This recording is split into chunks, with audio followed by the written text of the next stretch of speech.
Hello guys, welcome back to my channel. Masala గుత్తి వంకాయ కూర ఎలా చేయాలో ఇప్పుడు చూద్దాం. ముందుగా మంచి గుత్తి వంకాయలను అయితే తీసుకొని కడిగి పెట్టేసుకోండి. తర్వాత స్టవ్ ఆన్ చేసి ఒక మంచి కడాయి పెట్టేసుకొని దీన్ని కాస్త వేడైన తర్వాత దీంట్లో ధనియాలు ఎక్కువ తీసుకోండి కొంచెం, అలాగే వేరుశనగలు, అలాగే మినగపప్పు, శనగపప్పు, కాస్తంత జీలకర్ర, వీటిని స్లో ఫ్లేమ్ మీద ఫ్రై చేసుకోండి. మాడిపోకుండా ఒక స్లో ఫ్లేమ్ మీద ఫ్రై చేసుకోవాలండి. మంచి కలర్ అనేది రావాలి.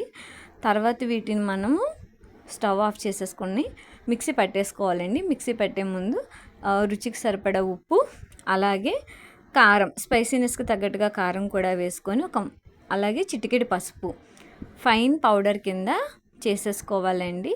ఇదంతా కూడా మనము కట్ చేసుకున్నటువంటి ఆ వంకాయలో పెట్టేసుకోవాలండి. స్టఫింగ్ అనేది బాగా చేసుకోవాలి. ఆ మసాలా అంతా వంకాయకి బాగా పట్టాలన్నమాట.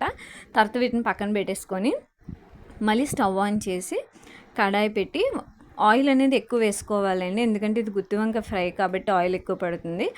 మనము నీట్గా ఆ స్టఫ్ చేసుకున్నటువంటి గుత్తి వంకాయల్ని 1 by 1 చక్కగా నూనెలో వేసేసుకోవాలండి. ఈ ప్రాసెస్ అంతా కూడా మనము స్లో ఫ్లేమ్లోనే చేయాలి. హై ఫ్లేమ్ ఎక్కడైనా పెడితే ఏంటంటే మాడిపోయి చేదు వచ్చేస్తుంది అన్నమాట.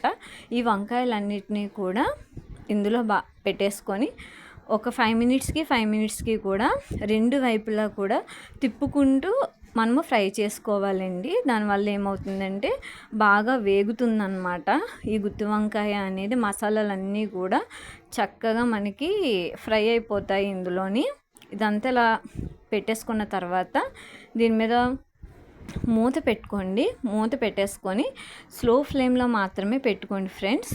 ఇలా 5 మినిట్స్కి కూడా మీరు రెండు వైపులా కూడా చక్కగా ఫ్రై చేసుకోవాలి. చూడండి, ఇలా మనకి ఒకవైపు వేగిన తర్వాత ఇంకొక వైపు అలాగ మనం ఈ ప్రాసెస్ని రిపీట్ చేస్తూ ఉండాలండి. అలాగని చెప్పి గట్టిగా కదిపేస్తే గుత్తి వంకాయ అనేది విరిగిపోతుంది అనమాట. అలా చేయొద్దు. నీట్గా ఫ్రై చేసుకుంటే ఫైనల్గా మనకి ఇలాగైతే ప్రిపేర్ అయిపోతుందండి మసాలా గుత్తి వంకాయ. Thanks for watching.